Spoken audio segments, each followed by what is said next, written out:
Hello दोस्तों, welcome to my YouTube channel learn with Abhishek में आपका स्वागत है। चलिए आइए, तो अपन ने 3.3 को कंप्लीट कर लिया है। अब अपन आते हैं 3.4 पर, जिसमें हमने दशमलव यानी कि डेसिमल्स, इसके प्रकार एवं इनमें संक्रियाएं के बारे में हमको पढ़ना है। तो दशमलव संख्या क्या होती हैं, चलिए आइए हम पढ़ते हैं कि वह संख्या जिसमें एक पूर्ण और उनके भिन्न भाग को एक दशमलव बिंदु इस बिंदु द्वारा अलग किया जाता है। जैसे उदाहरणार्थ के लिए 70.5, जो कि 70 1/2 के समान है।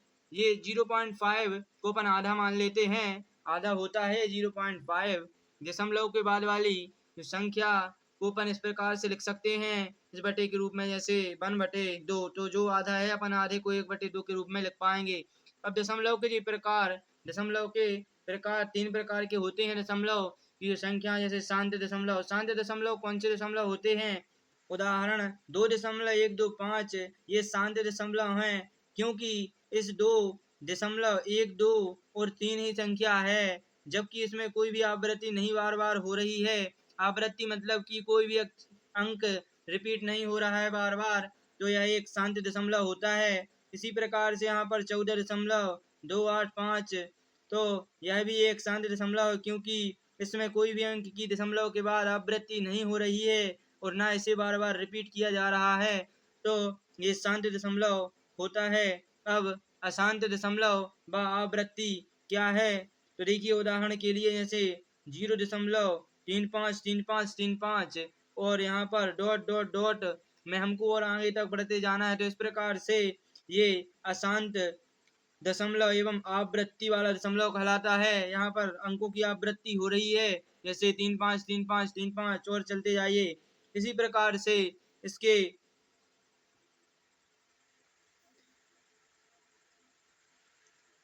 0.013 1835 0986 23, इसी प्रकार से यहाँ पर रिपीट हो रही हैं बार बार, इसका कोई अंत नहीं हो पा रहा है, इसीलिए यह भी एक अशांत व अनावृत्ति हो जाएगी। अनावृत्ति इसलिए कहलाती है क्योंकि यहाँ पर 203 और 003, फिर 00003 और आगे 403, तो इस प्रकार से यहाँ पर कुछ डिफरेंस आ रहा है और आवृत्ति बार बार हो रही है, तो इसीलिए अपन इसे अनावृत्ति कहते हैं, क्योंकि अंक की बार बार रिपीट हो रहा है लेकिन उसमें कुछ ऐड होता जा रहा है। जैसे यहाँ पर 1 जीरो था, यहाँ पर 2 जीरो हो गए, यहाँ पर 3, आगे 403 हो जाएंगे। इस प्रकार से जैसे यहाँ पर 0 1 8 3 5 0 9 8 6 2 3, तो इस प्रकार से ये बार बार कुछ ना कुछ रिपीट हो रहे हैं लेकिन सेम टू सेम रिपीट नहीं हो रहे हैं, तो इस प्रकार से ये एक अशांत है व अनावृत्ति है। अब अपन देखते हैं परिमेय संख्याओं का दशमलव निरूपण, जिसमें एक परिमेय संख्या का दशमलव प्रसार या तो शांत होता है या अशांत व अनावृत्ति। उदाहरण के लिए जैसे 2.2/5, उदाहरण के लिए 2/5 बराबर 0.5, जी क्या है, शांत है।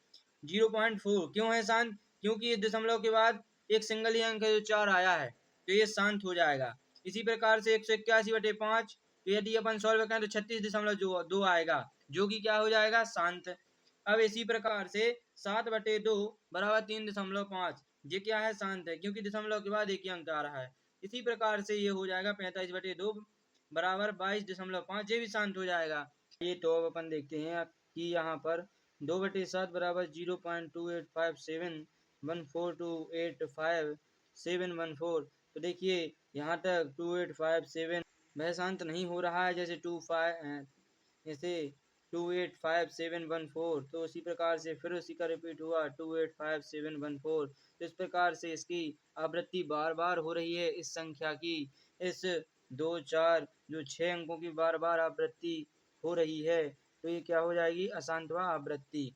से 100/3 बराबर 33.333, इसकी सेम टू सेम 3 की आवृत्ति यहाँ पर हो रही, तो अशांत व आवृत्ति हो जाएगा। अब आते हैं अपन कार्यपत्रक 13 को देखते हैं, जिसमें हमें एक शांत दशमलव का उदाहरण लिखना है। 30/4 लिख दें, तो यदि इसको अपन दशमलव प्रसार में लिखें तो दशमलव रूप में लिखें तो 4 सत्ते 28 और 4 पंचे 20। तो इस प्रकार से एक शांत दशमलव हो जाएगा, क्योंकि 7.5 के बाद यह पूर्ण हो जाता है। इस प्रकार से हमने इसके फर्स्ट सवाल को कंप्लीट किया। अब हम आते हैं इसके सेकंड सवाल पर। चलिए आइए तो इसके सेकंड सवाल को देखते हैं, जिसमें हमें दिया गया है कि अशांत व आवृत्ति दशमलव संख्या का उदाहरण लिखिए। तो चलिए अपन लिख देंगे 22/7। यदि इसके अपन दशमलव प्रसार करें, इसके दशमलव रूप लिखें तो 1 4 2 8 5 7, फिर वही रिपीट होगा 1 4 2 8 5 7। इस प्रकार से अपन जितनी बार इसे का हल निकालते जाएंगे, हमें 2 4 6 अंक बिल्कुल कॉपी पेस्ट होंगे। तो इस प्रकार से हमने इसका सेकंड सवाल को हल किया। अब अपन आते हैं इसके थर्ड पर, जिसमें हमें 13/10 दिया गया है। यदि हमें 1 0 दिया गया है तो अपन 1 के बाद इसको दशमलव रूप में लिख देंगे। जैसे 1 के बाद अपन दशमलव लगा देंगे, जैसे 1 के बाद यहाँ पर लगा है तो इकाई से अपन 1 पर लगा, जैसे 3 इकाई का अंक हो गया। फिर इसके बाद 1 पर यदि 2 होते तो फिर यहाँ पर आ जाता दशमलव आगे 0। इस प्रकार से अपन कर पाएंगे। अब अपन आते हैं इसके चौथे पर, 144/160 को दशमलव में लिखिए। तो चलिए आइए तो इसे अपन सिंप्लीफाई करते हैं। इसे अपन थोड़ा सा काट लेते हैं। चलिए यदि अपन इसे 2 से काटें तो 7 2 और 80 आ जाएगा। इस प्रकार से यहाँ पर 36/40 हो जाएगा। फिर 2 से काटेंगे अपन, 2 एकम 2 2 अट्ठे 16 हो जाएगा, 20 आ जाएगा, 9 आ जाएगा, यहाँ पर 10 और फिर यहाँ पर 0 आ गया है। तो इस इकाई के अंक के बाद अपन क्या लगा देंगे, इसके पहले 0 लगा देंगे। तो 0 और 9 0। इस प्रकार से अपनी ये 0.9 है। इस प्रकार से अपनी ये संख्या बन जाएगी। चलिए आइए तो अपन इस छायांकित भाग को पढ़ते हैं, जिसमें अपन को छायांकित व अछायांकित भाग को दशमलव में लिखना है। जैसे 1 2 3 4 5 6 7 8 9 10 डिब्बे, 10 डिब्बे और 10 डिब्बे, 20 डिब्बों को यहाँ पर भर दिया गया है, छायांकित कर दिया गया है। और इसके जो अपन छायांकित करते हैं उसे ऊपर लिख देते हैं, और जो अपन कुल डब्बे होते हैं वो अपन नीचे लिख देते हैं। तो इस प्रकार से 1 और 1 2, तो 1 और 1 2 यहाँ पर आगे दशमलव आ गया है और 0 इस प्रकार से अपन रख देंगे। अब यहाँ पर अछायांकित भाग, अछायांकित भाग का मीन्स होता है जिसे अपन ने छायांकित नहीं किया है। जो वाइड वाइड दिख रहा है वो उसे अपन ने छायांकित नहीं किया है। तो छायांकित भाग कितना था, तो भाई साहब 80 था। और कुल डब्बे कितने थे, तो 100 थे। इस प्रकार से अपन ने 0.80 अपना आंसर आ जाता है। अब अपन आते हैं कार्यपत्रक 14 पर, जिसमें अपन को प्रश्न क्रमांक 1 में छायांकित व अछायांकित भाग को दशमलव में लिखिए। तो चलिए 1 2 3 मतलब कि 30 लाइनें अपनी छायांकित की गई हैं, 30 लाइनें छायांकित हैं और अपनी कुल लाइनें 100 हैं, कुल डब्बे 100 हैं। तो यहाँ पर अब 0.30 आ जाएगा, क्योंकि यहाँ पर 2 0 हैं तो 1 0, 1 के बाद दशमलव, 2 के बाद दशमलव, तो दशमलव आगे आ जाएगा। इस प्रकार से अपने यहाँ पर 2 0 थे तो अपन ने इकाई से 2 संख्या के आगे अपन ने दशमलव लगा दिया। इस प्रकार से आप कर पाएंगे। अब आता है अछायांकित भाग। अछायांकित भाग का मतलब होता है जो वाइड वाइड दिख रहा है, जिसमें अपन ने कलर नहीं किया है, जिसको अपन ने छायांकित नहीं किया है। तो छायांकित जो नहीं है छायांकित, उनकी संख्या 70 है, मतलब कि अछायांकित भाग के डिब्बों की संख्या 70 है और कुल डब्बे यहाँ पर 100 हैं। तो यहाँ पर आ जाएगा 0.70। इस प्रकार से अपन इसे सॉल्व कर पाएंगे। अब अपन बढ़ते हैं प्रश्न क्रमांक 60 की ओर। चलिए तो अपन इसके सेकंड क्वेश्चन निम्नलिखित संख्याओं को बढ़ते क्रम में लिखिए। तो बढ़ता क्रम क्या होता है, जैसे 1 2 3 4 ये बढ़ता क्रम हो गया। तो इसका बढ़ता क्रम क्या है, तो सबसे अपन सबसे छोटी इसमें संख्या देखनी है। इन 4 डब्बों में सबसे छोटी संख्या कौन सी है, तो 1.4 हो जाएगी। इसके बाद हो जाएगी 1.8। इस पे अपन स्टेज बाय स्टेज चलना होता है। इसमें फिर हो जाएगी 2.2 और फिर हो जाएगी 3.0। इस प्रकार से ये अपना पहला ए वाला कंप्लीट हुआ। अब अपन इसका देखते हैं बी वाला, जिसमें हमें 4 डब्बे दिए गए हैं। इसमें सबसे छोटी संख्या है 1.5, फिर है 1.9, फिर है 6.7 और फिर हो जाएगी अपनी 7.4। 6। इस प्रकार से अपन ने इसे कंप्लीट किया। देखिए पहली हो जाएगी कौन सी 1.5, दूसरी 1.9, तीसरी 6.7 और चौथी हो जाएगी 7.6। तो अपन ने इसके सेकंड सवाल को कंप्लीट किया। अब अपन आते हैं इसके थर्ड सवाल पर। चलिए तो अब अपन इस थर्ड पार्ट के निम्नलिखित संख्याओं को घटते क्रम में लिखना है अपन को। तो चलिए आइए अपन इसके घटते क्रम को लिखते हैं। इस तो सबसे बड़ी संख्या अपन को देखनी होती है, क्योंकि अब अपन घटते क्रम में जा रहे हैं। तो यहाँ पर आ जाएगा क्या 0.73 आ जाएगा। इसके बाद आ जाएगा 0.67 आ जाएगा। इसके बाद आ जाएगा 0.56 आ जाएगा। फिर इसके बाद आएगा 0.48 आ जाएगा। इस प्रकार से अपन ने इसके ए को कंप्लीट किया। अब अपन बी को यदि देखें तो देखिए सब अपन लिखना है किसके क्रम में, घटते क्रम में। सबसे बड़ी संख्या पहले लिखनी होती है। तो सबसे बड़ी संख्या यहाँ पर 1 हो जाएगी, ये हो जाएगा पहला। फिर इसके बाद जे हो जाएगा दूसरा, फिर जे हो जाएगा तीसरा और जे हो जाएगा चौथा। इस प्रकार से अपन ने इस घटते क्रम को कंप्लीट किया। अब बढ़ते हैं अपन आगे के क्वेश्चन की ओर। दशमलव संक्रियाओं में संक्रियाएं जैसे जमा, योग, दशमलव का जोड़ना कैसे करते हैं। तो यदि 4.5 प्लस करना है 5.5 तो क्या होगा, 5 और 5 10 का 0 आ जाएगा। हासिल आ जाएगी अपनी एक संख्या के बाद दशमलव था तो अपन ये दशमलव लगा दिया। इसके बाद 4 और 5 9 हो जाएंगे, एक हासिल की थी तो 10 हो जाएंगे। और एक संख्या के बाद दशमलव था तो इस प्रकार से इन्होंने एक संख्या के बाद यहाँ पर दशमलव लगा दिया। अब इसी के बाद इसकी सेकंड को यदि अपन देखें तो 4 और 3 7 हो जाएंगे, 8 और 6 14 की 4 हासिल 1 आ जाएगी। 5 और 7 कितने हो जाएंगे 12 और एक हासिल की 13। अब 2 अंकों के बाद यहाँ पर दशमलव लगा है तो 2 अंकों के बाद अपन ने इस प्रकार से यहाँ पर दशमलव लगाया। इस प्रकार से यदि अपन सवाल सॉल्व करने में आपको कोई कठिनाई नहीं आएगी। चलिए आइए तो अपन अब आते हैं कार्यपत्रक 15 की ओर, जिसमें हमें दिए गए हैं कुछ सवाल जिनको अपन को सॉल्व करना है। प्रश्न क्रमांक 1 में निम्नलिखित संख्याओं का योग कीजिए। तो योग अपन कैसे करेंगे, तो 4.81 प्लस 5.3। तो इस प्रकार से अपन इसको प्लस करेंगे। तो कैसे कर पाएंगे, तो 1 लिखा है यहाँ पर कुछ नहीं लिखा है तो 0 मान सकते हैं तो 1 आ जाएगा। फिर 8 और 3 11 होते हैं, 11 की 1 आ जाएगी, हासिल आ जाएगी 1 और 5 और 4 9 और एक हासिल की 10। अब यहाँ पर 1 और 1 दो संख्या के बाद यहाँ पर दशमलव लगा है तो 1 और 1 2 यहाँ पर अपन दशमलव लगा देंगे। ठीक है, इस प्रकार से सॉल्व हो जाएगा। अब अपन करते हैं बी वाले को, जिसमें यदि यहाँ पर 0 नहीं लगा है तो अपन 0 आसानी से लगा पाएंगे। 5 और 0 5 आ जाएंगे, 9 और 6 15 हो जाएंगे, 15 की 5 हासिल में 1 आ जाएगी। अब 6 3 9 और 1 10। अब यहाँ पर फिर 2 संख्या के बाद दशमलव, तो अपन यहाँ पर फिर 2 संख्या के बाद दशमलव लगा देंगे। फिर यहाँ पर इसी वाले को देखते हैं, इसमें 5 और 5 प्लस 10 हो जाएंगे, 10 का आ जाएगा 0, हासिल आ जाएगी 1। 8 और 7 15 और एक हासिल की 16, 16 की आ जाएंगी 6, हासिल में आ जाएगी 1, 1 और 1 2 हो जाएंगे, 2 और एक हासिल की हो जाएंगी 3। इसके बाद अब अपन इकाई से गिनेंगे, 1 और 1 2, 1 और 1 2 के बाद यहाँ पर दशमलव लगा हुआ है तो अपन यहाँ पर दशमलव लगा देंगे। अब अपन इसकी करते हैं डी वाले मतलब कि चौथा वाले सवाल को, जिसमें हमें दिया गया है 3 और 2 5 हो जाएंगे, 7 4 11 की 1 हो जाएगी, हासिल आ जाएगी 1, 9 और 5 14 एक हासिल की हो जाएगी 15। अब 2 संख्याओं के 1 और 1 2 संख्याओं के बाद दशमलव, तो यहाँ पर अपन दशमलव लगा देंगे। अब इसके बाद ई वाला है, जिसमें हमें 7.58 प्लस में दिया गया है 3.7। तो यदि अपन यहाँ पर 0 रखें तो कोई प्रॉब्लम नहीं होगी, 8 ज्यों का त्यों आ जाएगा। 8 और 0 8 में यदि अपन 0 जोड़ेंगे तो 8 ज्यों का त्यों आ जाएगा। और 7 और 5 12, 12 की हो जाएंगी 2, हासिल में आ जाएगी 1, 7 और 3 10 और एक हासिल की तो हो जाएंगी 11। अब यहाँ पर 2 अंकों के बाद दशमलव, तो अपन ने यहाँ पर दशमलव लगा दिया।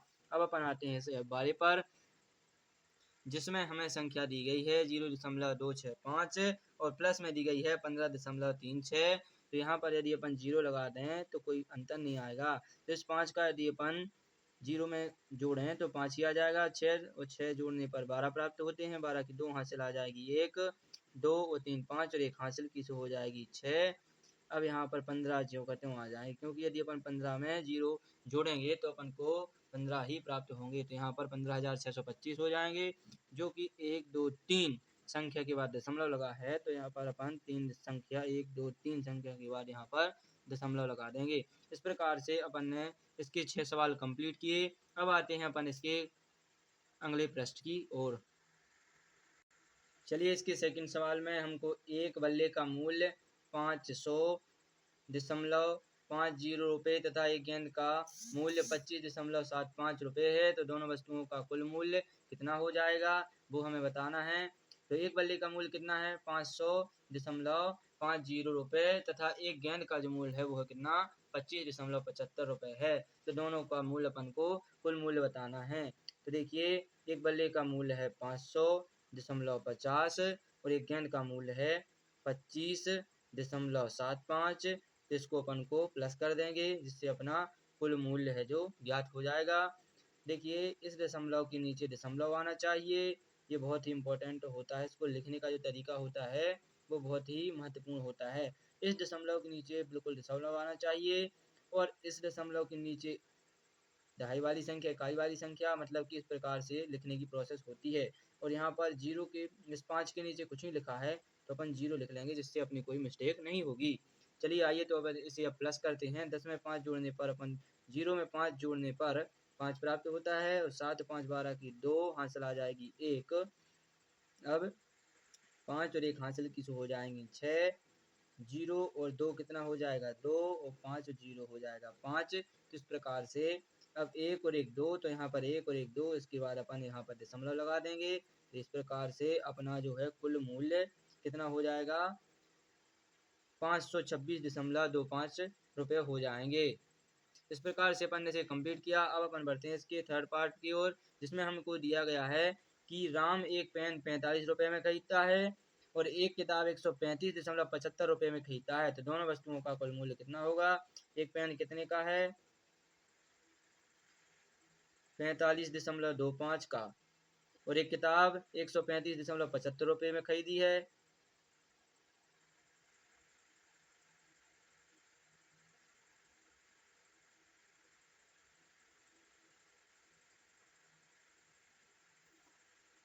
चलिए, तो अपन इसे प्लस कर देते हैं। 5 और 5 को 10, 10 का 0 हासिल आ जाएगी 1, 7 और 2 9 और 1 हासिल की 10 हासिल में आ जाएगी 1, 5 और 5 10 और 1 11 की 1 हासिल आ जाएगी 1, 4 और 3 7 और 1 हासिल की हो जाएगी 8 और 1 का आ जाएगा 1। इस प्रकार से अपन इसे सॉल्व कर पाएंगे। अब 1 के बाद 2 के बाद यहाँ पर दशमलव है, तो 1 0 2 0, यहाँ पर 181 अपन को प्राप्त हो जाएगा। इस प्रकार से अपन ने इसके थर्ड सवाल को कंप्लीट किया। अब अपन बढ़ते हैं आगे की ओर, जिसमें हमें सेकंड वाले में घटा दिया गया है। अब घटा कैसे करते हैं दशमलव का, तो ये बताना है, ये देखना है। 9.5 माइनस 5.5। तो इस प्रकार से अपन इसे घटाते हैं कि 5 में से 5 गया 0 आ जाएगा, 9 में से 5 को घटाएंगे 4 आ जाएगा। यदि एक दशमलव के बाद एक संख्या के बाद दशमलव लगा है, तो एक संख्या के बाद यहाँ पर दशमलव लगा देंगे। ठीक है, इसी प्रकार से ये सेकंड वाला सवाल अपन को दिया गया है कि 9.84 माइनस 2.63। यदि 4 में से अपन 3 को घटाएंगे तो 1 प्राप्त हुआ अपन को, 8 में से यदि 6 को घटाएंगे तो 2 प्राप्त हुआ, और 9 में से यदि अपन 2 को घटाएंगे तो 7 प्राप्त हुआ। अब एक संख्या दो संख्या के बाद दशमलव लगा है, तो इसी प्रकार से एक संख्या 2 के बाद दशमलव अपन लगा देंगे। इसी प्रकार से अब अपन आते हैं कार्यपत्रक 16 पर। चलिए आइए, तो अपन कार्यपत्रक 16 पर, जिसमें हमें इसका फर्स्ट क्वेश्चन है कि निम्नलिखित संख्याओं को घटाना है। हमें जो सवाल दिए गए हैं ये 6, उनको अपन को घटाना है। ये दशमलव प्रसार में दिए गए हैं, इनको अपन को घटाना है। तो 7.46 माइनस 3.25। यदि अपन 6 में से 5 को घटाएंगे तो 1 ही आएगा, 4 में से 2 को घटाएंगे तो 2 आ जाएगा, 7 में से 3 को घटाएंगे तो 4 आ जाएगा। अब यहाँ पर एक और एक संख्या 2 के बाद यहाँ पर दशमलव है, तो 2 के बाद अपन यहाँ पर दशमलव रख देंगे। इसी प्रकार से अपन यहाँ पर यदि 0 मान लें, तो यहाँ पर कुछ ही लिखा, मतलब कि क्या लिखा है 0। तो 10 में से यदि 4 जाएंगे तो 6 बच जाएंगे, और यहाँ पर हो जाएंगे 14, 14 में से 7 गए तो 7 बच जाएंगे, और यहाँ पर बचे होंगे क्या 6। अब 6 में से 3 घटे होंगे तो 3 बच जाएंगे। इसके बाद अपन 2 के बाद दशमलव लगाएंगे, तो 2 के बाद अपना 3.76 जो है अपना आंसर हो जाएगा। उसके बाद अपन सी वाले को देखते हैं, जिसमें 9.65 माइनस 6.9 जीरो अपन लिख सकते हैं। जीरो को लिखने से कोई डिफरेंस विशेष नहीं आता है। जैसे यहाँ पर, अब यहाँ पर कुछ नहीं लिखा है मतलब कि जीरो ही लिखा है, कुछ नहीं लिखा मतलब कि जीरो लिखा, क्योंकि अपन जीरो में से ही 4 को घटा सकते हैं। मतलब कि जीरो के यदि अपन 10 मान लें, 10 में से 4 को घटाएं तो 6 बच जाते हैं। इसी प्रकार से यहाँ पर यदि अपन 5 को, यदि जीरो 5 में से यदि अपन जीरो को घटाएं तो कोई अंतर नहीं आएगा। लेकिन यहाँ पर क्या था, 10 में से अपन जीरो में से अपन को 4 घटाना था, जीरो में से 4 नहीं घटते, इसलिए अपन सिंगल उधार ले लेते हैं, दहाई वाले से उधार ले लेते हैं। इसी प्रकार से यह प्रक्रिया बढ़ती रहती है। तो इसी प्रकार से यहाँ पर 5 माइनस जीरो करने पर 5 मिल जाते हैं, और यहाँ पर 6 में से 9 नहीं घट सकते हैं, तो 6 के मान सकते हैं अपन 16। 16 में से यदि अपन 9 घटाएं तो 7 बच जाएंगे। अब यहाँ पर बचे होंगे 8, 8 में से 2 6 घटाने पर 2 प्राप्त हो जाएंगे। तो इस प्रकार से 275, और जिसमें से एक संख्या दो संख्या बाद दशमलव लगा है तो अपन दशमलव लगा देंगे। अब आते हैं इसके चौथे सवाल पर, जिसमें हमें 42.63 माइनस 11.123 दिया गया है। तो अपन को इसे सॉल्व करना है। तो 10 में से यदि अपन 3 को घटाएंगे तो 7 बच जाएंगे। अब यहाँ पर बचे होंगे 2, 2 में से 2 का बच जाएंगे 0। अब यहाँ पर 6 में से यदि 1 को घटाएंगे तो आ जाएंगे 5। अब यहाँ पर 2 में से 1 को घटाएंगे तो 1, और 4 में से 1 को घटाएंगे तो यहाँ पर 3 आ जाएंगे। अब यहाँ पर 3 संख्या बाद दशमलव है, तो 3 संख्या बाद अपन ने भी दशमलव लगा लिया। इसके बाद यहाँ पर वाले को देखते हैं, जिसमें 40.265 माइनस के 15.36 को अपन को घटाना है। तो चलिए आइए, 5 में से 0 को घटाएंगे तो 5 ही मिलेगा, 6 में से 6 को घटाएंगे 0। अब यहाँ के 2 के अपन 12 मान सकते हैं, क्योंकि 2 में से 3 नहीं घट सकते, इसलिए 2 के 12 माने। अब 12 में से यदि अपन 3 को घटा देंगे तो 9 प्राप्त होते हैं। इसी प्रकार यहाँ पर बचे होंगे 9, 9 में से यदि 5 घटाएंगे तो बच जाएंगे 4।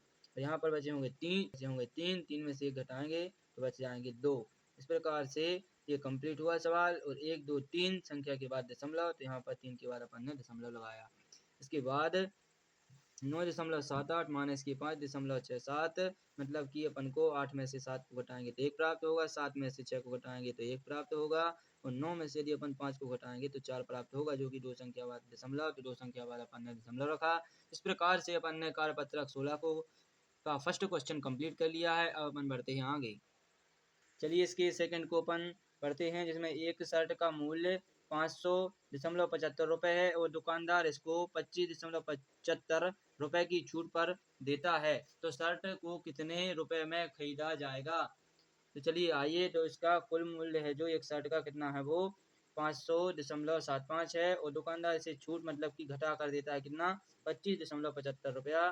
तो अपन इसमें करेंगे, कुल मूल्य कितना था शर्ट का, 500.75 रुपये, लेस करता है, कितना लेस करता है, वह करता है 25.75 का, वह लेस कर देता है। तो उसमें से 5 में से 5 घटाएंगे 0, 7 में से 7 घटाएंगे 0, 10 में से यदि 5 को घटाएंगे अपन तो यहाँ पर 5 हो जाएगा, 9 में से यदि अपन 2 को घटाएंगे तो 7 प्राप्त होता है, यहाँ पर बचे होंगे 4। तो इस प्रकार से अपन ने एक संख्या के बाद दो संख्या के बाद यहाँ पर अपन दशमलव रख देंगे। तो 475 रुपया में शर्ट को 475 रुपये में खरीदा जाएगा। ठीक है, इसके बाद अपन अब आते हैं इसके थर्ड पार्ट पर, जिसमें हमको दिया गया है, एक दुकानदार के पास पेन 45 रुपये में खरीद कर, एक पेन 45.25 रुपये में खरीद कर उसे 55.75 रुपये में बेच देता है। तो उसे कितने रुपए का लाभ प्राप्त हुआ? एक पेन उसने कितने में खरीदा था, 45 रुपये में, बेचा कितने में है, 55 में। तो अपन लिखेंगे 55.75 में उसने बेचा, तो खरीदा कितने में था, 45.25 में। तो अपन इसे घटा देंगे, 55 में से 45 को घटा देंगे यदि अपन, तो 7 में 5 में से 5 घटेंगे 0, 7 में से 2 घटेंगे 5, और 5 में से 5 घटेंगे 0, और 5 में से 4 को घटेंगे 1। तो 2 संख्या बाद दशमलव, 2 संख्या बाद दशमलव। तो उसे कितने रुपए का लाभ प्राप्त हुआ? तो उसे 10 रुपए का लाभ प्राप्त होता है, उसे 10 रुपए और 50 पैसा का लाभ प्राप्त होता है। इस प्रकार से अपन ने इसे कंप्लीट किया। अब अपन बढ़ते हैं इसके गुणा की ओर, जिसमें हमें दिया गया है गुणा किस प्रकार से करते हैं दशमलव का। तो थर्ड पार्ट में गुणा दिया गया है 2.5 गुणित 0.2 गुणित 25 गुणित 0.2, दशमलव हटाकर गुणा कीजिए आप। इसके आफ्टर डेट अपन इसके बाद अपन इसमें दोबारा से दशमलव लगा सकते हैं। जैसे चूंकि दिए गए प्रश्न में दशमलव के बाद कुल अंकों की संख्या 2 है। क्या है? दशमलव के बाद कुल अंकों की संख्या 2 है। क्यों है 2? क्योंकि एक, यदि अपन इस प्रकार से लिखें 2.5 गुणित 0.2, तो 1 जे है और 1 जे है। अब इसके यदि बराबर में कोई भी संख्या आ रही है, तो यहाँ पर मान लीजिए एक संख्या के बाद यहाँ पर है दशमलव, एक संख्या के बाद यहाँ पर है, तो कुल 2 संख्या के बाद मतलब कि यहाँ पर दशमलव आ जाएगा एग्जाम्पल के तौर पर। ठीक है। अब इसी प्रकार से यहाँ पर बताया गया है कि चूंकि दिए गए प्रश्न में दशमलव के बाद कुल अंकों की संख्या 2 है। कितनी है? 2 है। क्यों है 2? क्योंकि एक यहाँ पर है और एक यहाँ पर है, तो एक और एक 2 हो जाएगी कुल दशमलव के बाद अंकों की संख्या। इसलिए गुणा के बाद आए परिणाम में इकाई सहित 2 अंकों को छोड़कर, इकाई के सहित 2 अंकों को मतलब कि इकाई दहाई के सहित 2 अंकों को छोड़कर दशमलव का प्रयोग किया जाता है। दशमलव का क्या किया जाता है? प्रयोग किया जाता है। जैसे यहाँ पर यदि अपन 12 और 3 का गुणा करते तो 12 36 हो जाता। अब 1 2 तो 2 के बाद 0, इस प्रकार से यहाँ पर अपना जे आंसर आ जाता है। इसी प्रकार से यहाँ 5.2 गुणित 1.1, यदि इनका अपन गुणा करेंगे तो अपन को 572 प्राप्त होता है। तो यहाँ पर एक संख्या और एक संख्या, 2 संख्या के बाद अपन यहाँ पर दशमलव लगाया अपन ने, तो 5.72 आंसर हो जाता है। दोस्तों, तो आज अपन इस वीडियो को यहीं करते हैं समाप्त। अब मिलते हैं अपन इसके सेकंड वीडियो में। यदि आपको मेरा ये वीडियो पसंद आया हो तो मेरे वीडियो को लाइक एंड मेरे चैनल को सब्सक्राइब करना ना भूलें। Thank you guys.